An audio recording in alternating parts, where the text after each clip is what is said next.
Je voulais repasser en revue les principes de base des textures, donc que ces textures soient procédurales ou qu'elles soient créées par des images, et puis aussi comment faire pour les projeter sur un objet, donc les bases de l'unwrap, du dépliage des UV, et il m'a semblé qu'un t-shirt c'était vraiment l'objet idéal pour aborder le sujet. Alors je vais commencer par créer un t-shirt, donc Shift A Mesh Cube, et je vais le couper en deux en mode Edit. Je vais supprimer la moitié et je vais lui attribuer un modifier de type Mirror. Je vais tout sélectionner et faire un scale sur Y. Ici, je vais créer deux edge loops. Je vais sélectionner la face du haut et je vais faire une extrusion. Ensuite, je vais créer un edge loop comme ça. Je vais un petit peu monter ces vertices, un petit peu descendre ceux-là. Je vais me mettre en transparence avec Alt Z et descendre un petit peu ces vertices. Je vais peut-être faire un bevel comme ça. Ici, dans mon modifier Mirror, je vais activer Clipping et je vais un petit peu rentrer comme ça les vertices. Je vais créer un edge loop ici. Je vais avancer cette partie-là. Je vais aussi un petit peu arrondir comme ça. Ici, je peux un petit peu rentrer comme ça. Là, je vais supprimer ce vertex. Je vais faire descendre celui-là. Ici, je vais un petit peu tirer comme ça. Faire descendre celui-là. Je vais supprimer ces faces-là. Et celle-là. Et je me retrouve avec quelque chose comme ça. Donc là, je vais attribuer à mon objet un modifier de type Solidify. Et puis encore un autre de type Subdivision Surface. Et ici, je vais rajouter un Edge Loop et un en bas aussi, histoire de mieux marquer les limites ici. Je vais faire un clic droit Shade Smooth. Je vais augmenter la valeur du subdivision, je vais mettre 2. Ici, je vais sélectionner cet edge-là, je vais faire un E, Enter, un petit scale. Je peux peut-être un tout petit peu le rétrécir sur X, donc SX. Et voilà, je vais en rester là. Donc ce qu'on va commencer par faire, c'est utiliser un matériau procédural, c'est-à-dire en fait ne pas utiliser d'image bitmap pour faire notre matériel, mais seulement des nodes qui vont générer mathématiquement une texture. Donc je vais ouvrir ici le shader editor. Je vais cliquer sur New. Je peux fermer le panneau à droite avec N. Et je me retrouve donc avec un Principal BSDF et un Material Output. Alors j'ai activé l'add-on qui s'appelle Node Wrangler. Donc avec un Shift S, je peux tout simplement transformer par exemple le Principal BSDF en Diffuse parce qu'il n'y a pas besoin de plus compliqué. Et ensuite, avec un CTRL T, je vais créer cette suite de nodes. Donc ici, un texture coordinate. Le texture coordinate, il va me permettre de définir comment on veut appliquer, projeter la texture sur notre objet. Donc on va voir les sorties différentes là. Le mapping va me permettre de modifier la position, la rotation et l'échelle de ma texture. Ici, j'ai une image texture, mais j'ai dit que je commençais par du procédural, donc je vais remplacer ça avec un Shift S par un texture de type, par exemple, Voronoi, on va prendre. Et en aval, ce qu'on va faire, c'est créer un converteur color ramp de manière à envoyer une couleur sur notre objet. Donc je vais utiliser la sortie distance ici du Voronoi. Je vais me mettre en mode render ici. Alors il faut bien sûr que j'ai une lumière dans ma scène, ici un soleil. Et je vais un peu rapprocher les aiguilles blanches et noires, histoire d'avoir un contraste un peu plus poussé. Et ici, en augmentant l'échelle de mon Voronoi, je peux voir la texture qui vient s'afficher sur mon objet. Donc là, pour l'instant, ça vient s'afficher en utilisant une projection de type UV. Donc ça tient compte du dépliage UV de mon objet. Donc qu'est-ce que c'est que le dépliage UV? Eh bien, c'est une projection en 2 dimensions de mes faces, des faces de mon objet. Donc là, si j'ouvre ici une fenêtre UV Editor, voilà ce que je vois ici. Je vais la mettre plein pot avec CTRL barre espace. C'est un dépliage de mes faces. Et pour l'instant, je ne vois qu'une moitié de mon objet parce que je n'ai pas appliqué le modifier Mirror. Donc je reviens en mode objet. Et ici, dans mes modifiers, je sélectionne le modifier Mirror et je fais un CTRL A, ou bien ici, je fais un Apply. Et de cette manière-là, j'ai accès à toutes mes faces. Et par défaut, j'ai créé mon objet avec un cube. Donc mon objet hérite du dépliage UV, c'est-à-dire de la projection en 2D de mes faces, du cube initial. Mais je peux changer ce dépliage. Donc pour l'instant, mon dépliage est symétrique parce que j'ai utilisé un mirror. Donc par exemple, si je sélectionne cette face ou cette face, eh bien les deux faces dans l'UV Editor se superposent complètement. Si je fais une autre sorte de dépliage, par exemple, je vais choisir un mode, alors je presse sur U et là je choisis Smart UV Project. Là, ça va faire un dépliage en fonction des angles de mon objet. Je vais garder la valeur par défaut 66 degrés. Je vais mettre un tout petit peu de marge entre les différentes parties que ça va créer. Je vais mettre 0.01 et je clique sur OK. Et voilà ce que ça donne dans mon UV Editor. On voit le dépliage en fonction des angles de mon objet. On reconnaît la forme du t-shirt ici, le verso et le recto. Et ce qu'on peut voir d'ailleurs, c'est que ici, à l'endroit où le dépliage s'est fait, la texture est interrompue. Bon, mais on verra plus tard, plus en détail l'UV. Pour l'instant, ce qu'on va voir, c'est plutôt la sortie Object et Generated. Alors je vais commencer par la sortie Generated de mon Texture Coordinate. Donc en sortie Generated, ce n'est plus du tout l'UV qui est considéré. Par contre, ce qui est considéré, par exemple en mode Generated, ce sont les proportions de mon objet. Si je vais ici sous Object et sous Viewport Display, j'active l'option Bounds, je peux voir les proportions de mon objet. Et ici, par exemple, j'ai un objet qui est très aplati sur l'axe Y. Donc forcément, ça va aplatir ma texture. Donc ça peut être très utile d'utiliser Generated. Là, en l'occurrence, je veux une projection régulière de ma texture. Donc c'est plutôt la sortie Object que je vais utiliser. Donc là, je peux désactiver Box ici. Et là, ce que je vois, c'est une projection régulière de mes tâches. Donc ça, c'est parfait. Ce que je peux faire peut-être, c'est un petit peu agrandir mes tâches en réduisant la valeur scale de mon Voronoi. Et voilà ce que ça donne.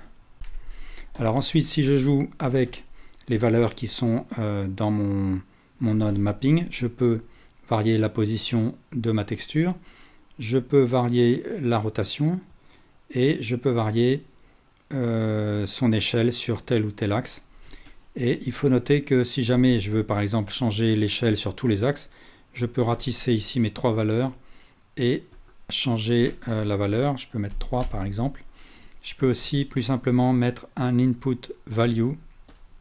Je le branche dans l'entrée scale ici et c'est ici que je peux régler la valeur. C'est plus simple que de sélectionner à chaque fois les 3 valeurs. Alors supposons maintenant que je veuille appliquer sur mon objet cette fois-ci une image, donc par exemple ce motif floral. Ce qu'il faut d'abord, c'est que je m'assure que j'ai fait un dépliage UV, donc ça je l'ai effectué tout à l'heure.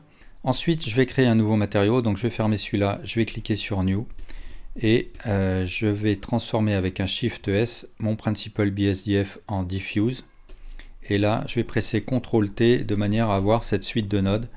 Donc un Texture Coordinate en mode UV, ça c'est parfait parce que justement cette fois-ci je veux prendre en compte le dépliage UV, un node mapping et un node image texture. Et ici ce que je pourrais faire, c'est pour montrer comment ça se passe, directement aller chercher mon motif floral. Et ici, si je vais en mode render, voilà ce que ça donne. Donc là le motif floral, il va s'appliquer directement en fonction du dépliage UV que j'ai effectué. Donc là par exemple on voit clairement que entre cette face-là et cette face-là, il y a une coupure qui correspond au dépliage UV tel qu'il s'est effectué. Et comme j'ai fait un dépliage de type Smart UV Project, le dépliage s'est effectué en fonction des angles de mes faces. Donc là, en l'occurrence, ce que je vais faire, c'est plutôt peindre le motif sur mon objet.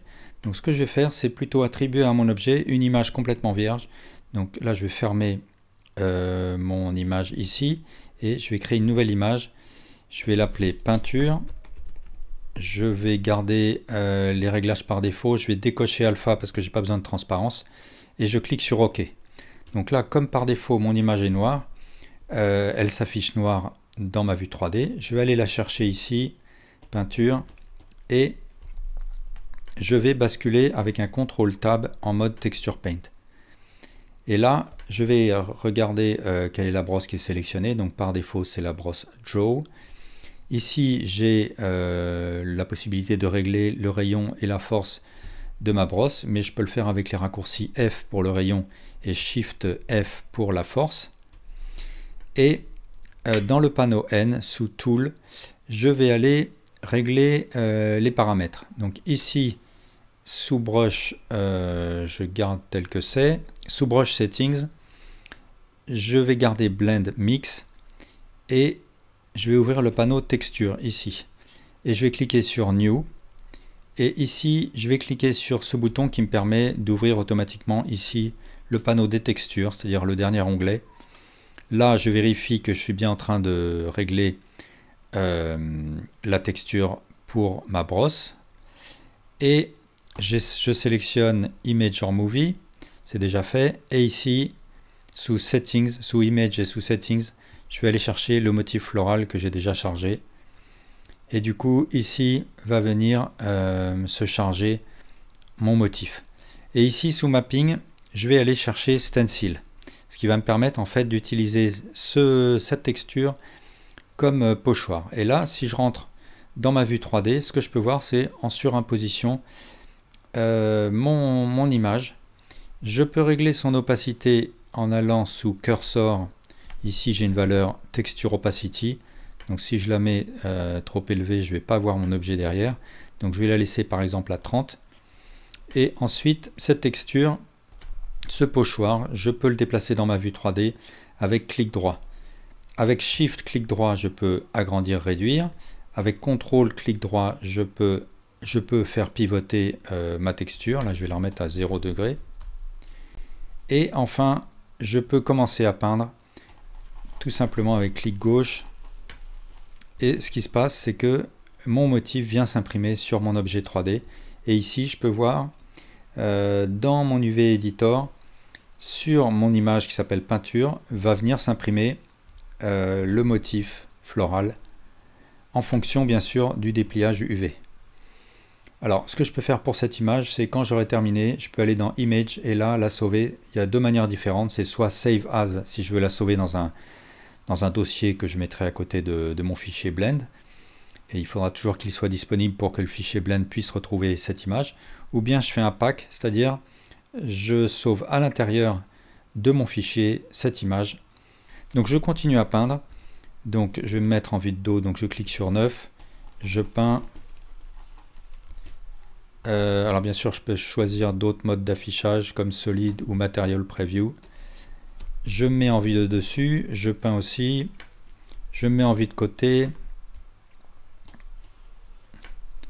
et 9 pour aller à l'opposé, et voilà ce que ça donne. Donc une fois que je suis content, je fais bien sûr ma sauvegarde, et voilà ce qu'il en est pour ce mode d'utilisation d'une image texture projetée sur mon objet. Alors maintenant, supposons que je veuille peindre sur mon objet un motif un peu plus précis, c'est-à-dire par exemple des rayures comme ça. Donc ici je peux aller les chercher pour en faire mon pochoir, et je peins sur mon objet et voilà ce que ça donne. Donc le problème rapidement, c'est que comme cette méthode est assez empirique, je peux me retrouver avec des problèmes de raccord de dimensions, etc. Donc pour des placements de textures précis, cette méthode de peinture dans la vue 3D avec pochoir ou autre n'est pas forcément la meilleure. Donc dans ce cas-là, ce qu'il faut plutôt faire, c'est un dépliage différent avec des coutures et placer nos UV précisément dans la fenêtre UV Editor. Donc c'est un moyen complètement différent et voilà comment on va s'y prendre. Alors tout d'abord, dans mon shader editor, ici, je vais chercher mon motif de rayure. Donc mes rayures ici vont s'appliquer en fonction du dépliage UV qui existe. Mais ce que je veux bien sûr, c'est un dépliage plus adapté qui me permet d'avoir ma texture raccord partout. Donc pour notre objet et avec cette texture, on va avoir recours aux seams, aux coutures, pour faire un dépliage correct et adapté et avoir une projection facile de notre image sur l'objet. Donc ce qu'il faut que je fasse, je vais d'abord passer en mode solide et en mode edit. Je peux montrer ce que donnerait un unwrap tout simple. Donc il suffit que je presse U, unwrap, et voilà ce que ça donne dans l'UV Editor. Et voilà ce que ça donne comme résultat. C'est pas vraiment adapté à ce qu'on veut. Nous, on veut des rayures verticales.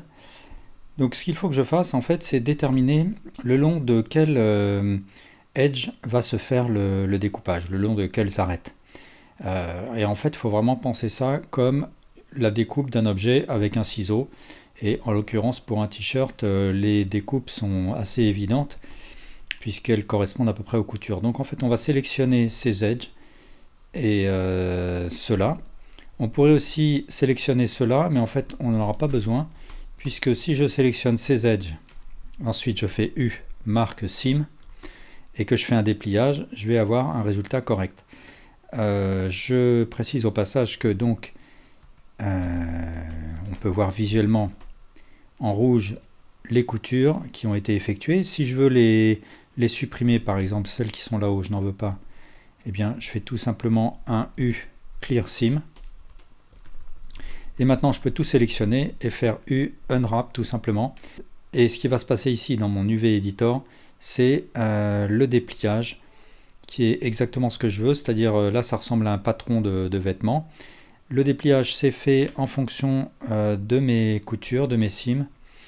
Et si je rentre ici en mode de preview, de render preview, je peux voir comment va venir s'appliquer ma texture en fonction du dépliage. Donc là, en l'occurrence, mes rayures sont horizontales. Ce que je veux, c'est des rayures verticales. Donc je sélectionne mon UV dans l'UV Editor et je lui fais faire une rotation à 90 degrés. Et là, mes rayures s'affichent verticalement.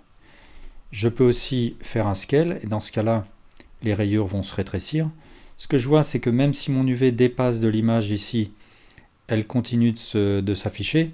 Et ça, tout simplement parce que, en fait, virtuellement, mon image se répète indéfiniment. Si je presse sur N ici et que j'appuie sur l'onglet View, je peux activer Repeat Image de manière à voir comment virtuellement mon image se répète. Mais on va désactiver l'option parce que c'est plus gênant qu'autre chose. Et je peux faire des rotations, etc. à mon UV et ça va se répercuter sur sa projection dans la vue 3D. Alors là, ce que je peux faire, c'est un peu améliorer les raccords et c'est en manipulant l'UV dans l'UV Editor que je peux corriger cela. Donc par exemple, je sélectionne tous ces vertices, je fais un scale sur X SX0 et du coup, maintenant le raccord est correct. Je peux déplacer sur X si je veux les vertices. Par exemple, si je veux que ce soit une bande violette qui vienne en raccord. Et de la même manière, de l'autre côté, il suffit que je sélectionne ces vertices-là et ceux-là. Je fais un SX0 et je déplace sur X. Et pareil, voilà ce que ça donne. Alors si je veux pousser un tout petit peu plus loin l'exercice des images textures, des UV maps, etc., ce qu'on peut voir rapidement, c'est comment poser un logo par-dessus ma texture. Donc supposons que j'ai ce logo en couleur ici sur fond transparent. Ce qu'il faut que je fasse, c'est dans mon shader editor créer une deuxième image texture. Donc je sélectionne ce node là, je le duplique avec Shift D et ici je vais chercher mon logo. Donc ça vous le trouverez facilement sur internet. logo Blender couleur transparent. Et je vais créer, pour faire un mélange de mes deux images textures, un color mix RGB. Je vais le poser ici en aval et brancher ma deuxième image texture dans l'autre entrée du mix RGB. Donc là, ce qu'on a, c'est bien un mix des deux images. Donc là, il y a un certain nombre de problèmes. D'une part, je n'ai pas de transparence. Là, donc ce qu'il faut, c'est que j'utilise la couche alpha de ma deuxième image texture comme masque pour pouvoir voir ma texture de rayure par derrière. Donc là, ça fonctionne correctement. Mon deuxième problème, c'est que, bien sûr, mon logo se répète et il est déformé. Alors, il est déformé parce que si je rentre en mode Edit, je sélectionne tout, je peux voir comment vient se projeter l'UV-map par-dessus mon logo. Donc ce que je peux voir, c'est que mon UV-map, elle est déformée parce que les proportions de mon logo ne sont pas homothétiques. Et ça, si jamais je fais un scale, ça va aussi déformer complètement mes rayures, donc c'est pas ce que je souhaite. Et puis aussi, mon logo se répète.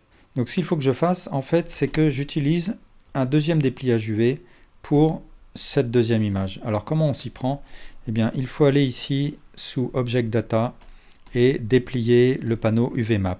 Là, je clique sur plus pour créer une nouvelle UV-map. Et cette nouvelle UV-map, je vais l'appeler par exemple UV-map underscore logo.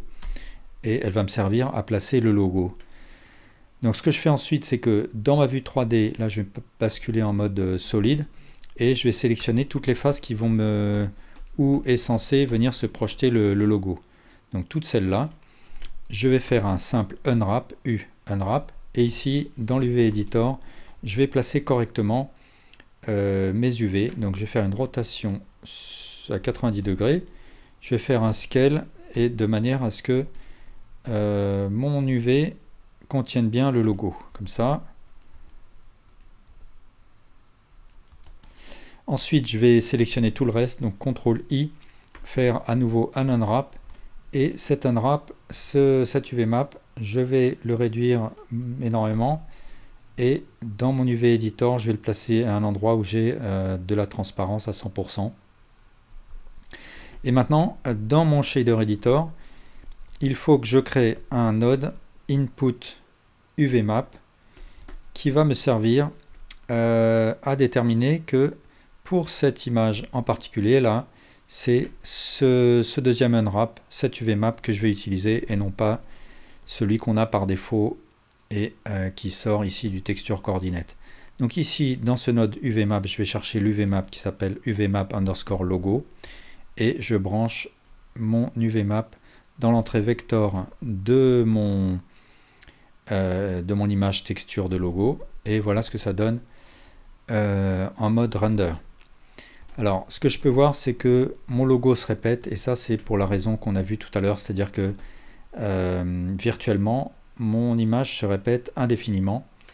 Donc, ce qu'il faut là, c'est dans le node Image Texture, c'est choisir, au lieu de Repeat, je choisis Clip, et de cette manière-là, il ne tient compte que d'une seule instance de mon image, et il ne la répète pas virtuellement. Ensuite, eh bien, je suis bon.